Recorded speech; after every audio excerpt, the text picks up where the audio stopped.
अभी हम हैं पटना हाई कोर्ट एवं सुप्रीम कोर्ट के जाने माने एडवोकेट अरुण कुशवाहा जी के पास, और संविधान विशेषज्ञ भी हैं। बिहार में इन दिनों माननीय नीतीश कुमार जी दौरे पर हैं। दौरा आज महाराष्ट्र का है और महाराष्ट्र में पोस्टर और बैनर लगा हुआ है नीतीश कुमार जी और तेजस्वी यादव जी का। देश मांगे नीतीश कुमार का नारा भी लगा है और नीतीश कुमार के एकता के प्रयास का भविष्य क्या होगा, आइए जानते हैं। हमारे साथ हैं अरुण कुशवाहा जी, जो पटना हाई कोर्ट और दिल्ली हाई कोर्ट के एडवोकेट हैं और संविधान विशेषज्ञ हैं। क्या कहना चाहेंगे सर? देखिए, नीतीश जी का ये प्रयास तो बहुत सराहनीय है कि वे पूरे देश के नेताओं को एक करना चाह रहे हैं, लेकिन हमारा ये मानना है कि ये देखा गया है, पहले भी पूर्व में भी देखा गया है कि 1974 में जब जनता पार्टी बनी थी तो जयप्रकाश के नेतृत्व में इसी तरह के एकता बना था। लेकिन जीतने के बाद जो स्वार्थी नेता लोग थे वो फिर जनता पार्टी को तोड़ दिए, विभिन्न खंडों में खंड भंड कर दिए और उसके बाद सारा विपक्षियों का एकता समाप्त हो गया। इसलिए हम नीतीश जी से आग्रह करना चाहते हैं, या जितने भी देश के नेता हैं उनसे हम आग्रह करना चाहते हैं कि अगर आप सही मायने में आप एकता के प्रयास कर रहे हैं, एकता करने का देश के नेताओं का, तो सामाजिक मुद्दा पर एकता बनेगा। आप एक इशू उठाइए जो आम जनता के हित की इशू हो, और वैसा इशू ये हो सकता है, वैसे इशू को लेकर के, मुद्दा को लेकर के जब आप एकता बनाइएगा तो बहुत दिन तक चलेगा।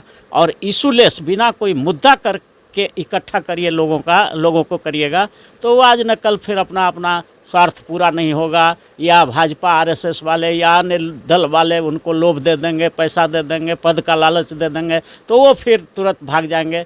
इसलिए इस बार हम आग्रह करना चाहते हैं, जो भी नेता इस प्रयास में लगे हुए हैं उनसे आग्रह करना चाहते हैं कि इस देश में 90% आबादी है अनुसूचित जाति, जनजाति, अत्यंत पिछड़े वर्ग और अल्पसंख्यक समाज का, और इन 90% आबादी, जिसका कि 120 करोड़ जनता है भारत में, इसका प्रतिनिधित्व देश के सत्ता का जो चारों अंग होता है, न्यायपालिका, कार्यपालिका, विधायिका और प्राइवेट सेक्टर में मीडिया, इन चारों अंगों में इनका हिस्सेदारी नहीं है। माने आपको बता दें कि इस देश के न्यायपालिका में 97% जज जो है आरक्षण विरोधी समाज के हैं। इस देश के कार्यपालिका में 87% देश के नौकरियों में आरक्षण विरोधी समाज के हैं। मीडिया में तो 99% जो है आरक्षण विरोधी समाज के हैं। और विधायिका में जो हमारे कुछ लोग हैं आरक्षण समर्थक समाज के, कुछ लोग जीत के आए भी हैं, तो वो जनता का काम नहीं करते हैं, क्योंकि टिकट उनको जनता नहीं देती है, पार्टी देती है, और पार्टी के जो नेता होते हैं आरक्षण विरोधी समाज के लोग होते हैं। तो जो सांसद हमारे schedule caste, schedule tribe, most backward minority से जीत करके जाते हैं, वो जनता के लिए नहीं बल्कि पार्टी के आकाओं के इशारा पर काम करते हैं, और पार्टी का हेड आरक्षण विरोधी होता है, इसलिए वो अपने समाज का काम नहीं कर पाते हैं। ऐसे में सर, अगर देखा जाए तो सभी नेता एक साथ कितने दिन तक रह पाएंगे, इस पर क्या कहना चाहेंगे? हाँ, यही बात है। अभी हमने जो इशारा किया कि अगर आप ऐसे मुद्दा को लेकर के सामने आएंगे तो जनता के बीच ये मैसेज रहेगा कि ये किस मुद्दे पर हम यूनाइट हो रहे हैं लोग। तो सत्ता का जो ये चारों अंग है, न्यायपालिका, कार्यपालिका, विधायिका और प्राइवेट सेक्टर में मीडिया, इन चारों में 90% हिस्सेदारी हमारा SC ST MBC OBC minority का हो, और ये 90% आरक्षण मिले इन लोगों को। अगर इस इशू पर आप यूनाइट करिएगा पूरे देश के लोगों को, तो भाजपा वाले तो आरक्षण विरोधियों का संरक्षक है, RSS वाले आरक्षण विरोधी लोगों का संरक्षक है, तो वो तो इस मुद्दा को समर्थन करेगा नहीं। और आप इसको हैमरिंग करिए, पूरे देश में तहलका मचा दीजिए कि हम सत्ता में आएंगे तो 90% आबादी जो है SC ST MBC OBC minority को हम देश के न्यायपालिका में, देश के कार्यपालिका में, देश के विधायिका में, देश के मीडिया में, सब में 90% आरक्षण का कानून पार्लियामेंट से पारित करेंगे। और सुप्रीम कोर्ट, हाई कोर्ट में भी हमारा 90% जज होगा SC ST OBC माइनॉरिटी का। अगर ये इशू लेकर के अगर एकता आप बना दीजिए पूरे देश में, तो क्या मजाल है RS और BJP जैसे लोग या आरक्षण विरोधी पार्टियां नाक रगड़ करके भी मर जाएगी तो इस देश में सत्ता नहीं आ सकती। मतलब वो न्यायपालिका, कार्यपालिका, विधायिका, मेडिका और देश के सत्ता पर आसीन नहीं होगा। इसलिए इन लोगों को एकता एक मुद्दा पर कराना है, आरक्षण के मुद्दा पर कराना है। तो सर अगर इस तरह की मुद्दा या इस तरह का विचार लेकर के नीतीश कुमार चलते हैं तो फिर इन्हें राज्य में जाने की जरूरत नहीं पड़ेगा, सभी राज्य के लोग एक साथ बैठ करके भी मीटिंग कर सकते हैं। हाँ, यही बात हम कह रहे हैं कि अगर इशू मजबूत हो, अगर मुद्दा बहुत स्ट्रांग होगा तो ये जो चल रहे हैं सब जगह गोड़परिया करते हुए, सब जगह गोड़ लागे हुए चल रहे हैं, कोई बढ़िया से बात नहीं कर रहा है, कोई ऐंठ रहा है, कोई जोइठ रहा है, कोई इनको तवज्जो नहीं दे रहा है, कुछ लोग बढ़िया से भी मिल रहा है, तो ये ख़त्म हो जाता। अगर ये इशू लेकर के जाते कि हम देश के 90% आबादी जो हमारा है, गरीब लोग है, उसको हम देश के सत्ता के चारों पार्ट में हम 90% हिस्सेदारी के लिए आप लोग को एक करने आए हैं। अगर सभी राज्य के तो मुख्यमंत्री यही चाहते हैं कि बहुजन समाज का जो 90% लोग हैं उसी का वोट लेकर के वो लोग मुख्यमंत्री बने, तो वो तो एक होना चाहेंगे। हाँ, यही बात है। इसलिए हम बार बार ये जोड़ दे रहे हैं पूरे देश के हमारे बहुजन नेताओं को, मूल निवासियों को, आरक्षण समर्थकों को, इस इशू पर यूनाइट करिए। अगर ये यूनिटी बन पाया तब आपका एकता टिकेगा, और कोई नेता अगर भागेगा भी तो जनता उसको आने वाले चुनाव में जवाब दे दे कि तुमको हम आरक्षण लागू कराने के लिए भेजे थे, तुम छोड़ करके वहाँ से क्यों हट गया, तो उसका जो है खटिया खड़ा हो जाएगी आगामी चुनाव में। जनता तो वोट दे करके जिता करके भेज देती है, लेकिन पार्टी में जाने के बाद पार्टी से भी लोग आज पाला बदल लेते हैं जीतने के बाद, उसके बाद वो लोग दूसरे का सरकार बना देते हैं। तो इसमें जनता का क्या कसूर है, पार्टी क्या करे सर इस विषय? हाँ, देखिए ये लोग, ये जितना भी राजनेता हैं, हमारे सारे लोग जितना भी SC ST most backward minority के जितने बड़े बड़े स्टॉलवर्ट नेता हैं देश के, उनको उनके जो सलाहकार होते हैं ना, वो होते हैं आरक्षण विरोधी समाज के लोग। आप देखिएगा लालू जी का भी, नीतीश जी का भी, मायावती जी का भी सलाहकार होता है आरक्षण विरोधी समाज के लोग, और वो इतना श्रूडली गलत सलाह दे देता है कि इनका जिताया हुआ सब आदमी भाग जाता है। एक सिंपल सा काम ये कर दें, सिंपल बिल्कुल, एक छोटी से एक इस्तीफा पत्र लिखवा दें टिकट देने से पहले ही। जिसको आप टिकट देने जा रहे हैं अपने पार्टी से या महागठबंधन से, तो उसको जो है आप एक इस्तीफा पत्र लिखवा लीजिए पहले, कि अगर आप वो भागता है तो उससे लिखवा लीजिए कि मैं स्वेच्छा से अपनी पार्टी फलाना दल को छोड़ करके स्वेच्छा से मैं जा रहा हूँ। विधानसभा अध्यक्ष या लोकसभा अध्यक्ष से मेरा आग्रह है कि आप मेरी लोकसभा विधानसभा की सदस्यता बिल्कुल समाप्त कर दें, हमारी सारी सुविधाओं से वंचित कर दिया जाए। ये लिखवा करके ले लीजिए, तब टिकट दीजिए उसको। और जब वो जीत करके आवे और भागना चाहे भागे तो कहिए चल जाओ तुम, कोई बात नहीं, तुम्हारा तो इस्तीफा है, हम विधानसभा अध्यक्ष को, लोकसभा अध्यक्ष को, राष्ट्रपति को, प्रधानमंत्री को, सुप्रीम कोर्ट को, सबको दे देंगे कि ये तो लिख के गया है, और उसकी सदस्यता समाप्त हो जाएगी। उसकी सदस्यता समाप्त हो जाएगी। तो न घर का रहेगा, न घाट का रहेगा, न विधायक रहेगा, न मंत्री रहेगा, न MLA रहेगा। तो ये छोटी सी बात है, लेकिन इन लोग का सलाहकार जो होता है ना, लालू जी का, नीतीश जी का, मायावती जी का, उधर शरद पवार जी का, उधर स्टालिन का, जहाँ चले जाइएगा ना, तो इन लोग को पता नहीं क्या वीकनेस है, कैसे लोग सोचता है कि वही लोग टैलेंटेड होता है, जबकि देश का सारा काम बैकवर्ड दलित पिछड़ों ने किया है।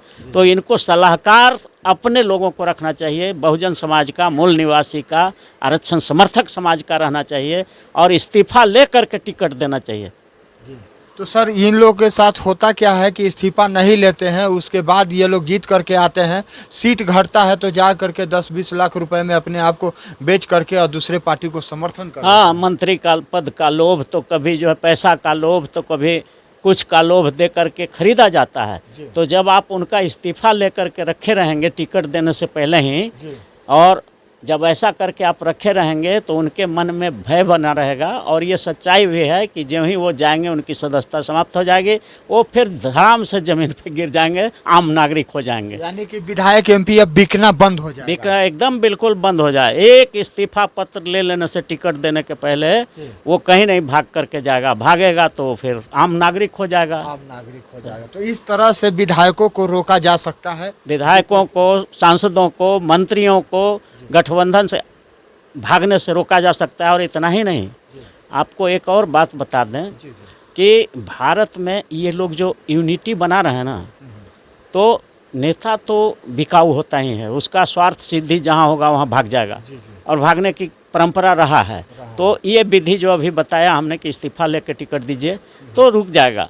लेकिन अगर इशू बेस आप लड़ाई अगर करते हैं तो वो भागे नहीं। और समाज का, नेता के गठबंधन से ज़्यादा महत्वपूर्ण है कि जो भारत में जो ये 5 समाज है, schedule caste, schedule tribe, most backward और माइनॉरिटी, ये पांचों समाज का पचबंधन बनावें, समाज को एक करें। अच्छा, गठबंधन नहीं, पचबंधन। हाँ, गठबंधन में तो नेता सब आता है, और नेता का स्वार्थ नहीं सीधेगा तो बिकाऊ भी है, भागता भी है, बिकता भी है। मंत्री के पद के लिए विधायक मंत्री सब बिकाऊ हो जाता है, ये पार्टी वो पार्टी, रोज दल बदलते रहता है। पचबंधन क्या होता है सर? देखिए, पचबंधन जो भारत का संविधान है उसमें 6743 जातियों में तोड़ा गया था हमारे समाज के लोगों को। अच्छा।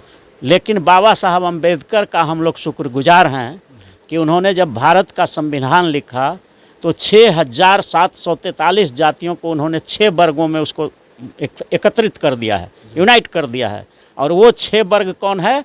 Schedule caste, schedule tribe, most backward class, other backward class, minority और जनरल क्लास, जिसको फॉरवर्ड क्लास भी चलते फिरते भाषा में कहते हैं। तो यही 6 कर दिया है उन्होंने। तो ये 6 जो समाज है उसमें 5 समाज का हमेशा शोषण हुआ है, सामाजिक शोषण, आर्थिक शोषण, मानसिक शोषण।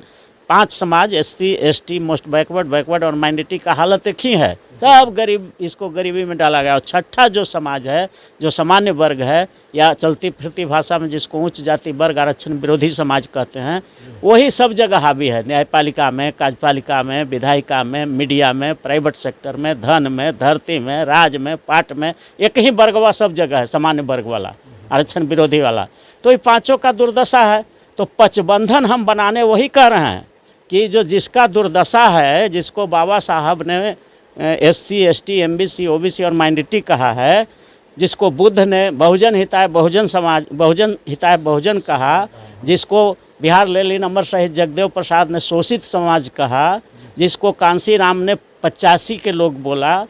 तो हम तो यही कहना चाहते हैं कि नेताओं को मिलाने से ज़्यादा बेहतर है कि 5 समाज की जनता को यूनाइट करिए और इसके इशू को उठाइए।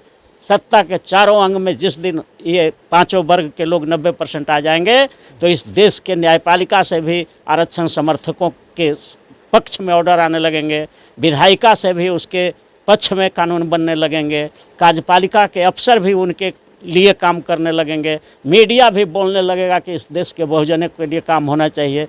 तो ये देश का स्वर्णिम दिन होगा। और उसी दिन बाबा साहब अम्बेडकर, महात्मा गांधी, सरदार पटेल, बिहार लेलिन अमर शहीद जगदेव प्रसाद, पेरियार, सारे लोगों के सपनों का भारत बन पाएगा। तो हमारे साथ थे उपेंद्र अरुण कुशवाहा जी, जिन्होंने बेबाकी से अपनी बात रखी। आपको पचबंधन की बात कर रहे हैं कि पचबंधन, महागठबंधन नहीं, पचबंधन कराएंगे। पचबंधन का अगर गठबंधन होगा तो उसमें आपको न्याय मिलने का 90% चांस है, क्योंकि आपके लोग उसमें रहेंगे और न्याय मिलेगा। अगर किसी को कोई राय मशवरा लेना हो या सलाह लेना हो तो इनका नंबर आप नोट कर लीजिए, आप इनसे बात भी कर सकते हैं। क्या नंबर है सर आपका? मेरा नाम हुआ अरुण कुशवाहा, संविधान विशेषज्ञ, advocate, Patna high court and supreme court of India. मेरा मोबाइल नंबर है 94 310 024 99। Thank you. दोहरा दीजिए सर। 94 310 024 99। यही नंबर है सर का। अगर आपको कोई राय मशवरा, कानून विशेषज्ञ हैं, संविधान विशेषज्ञ हैं और सुप्रीम कोर्ट से लेकर के पटना हाई कोर्ट तक केस लड़ते हैं, तो आपको अगर कोई ज़रूरत हो तो आप कानूनी सलाह इनसे ले सकते हैं। आपका बहुत बहुत धन्यवाद।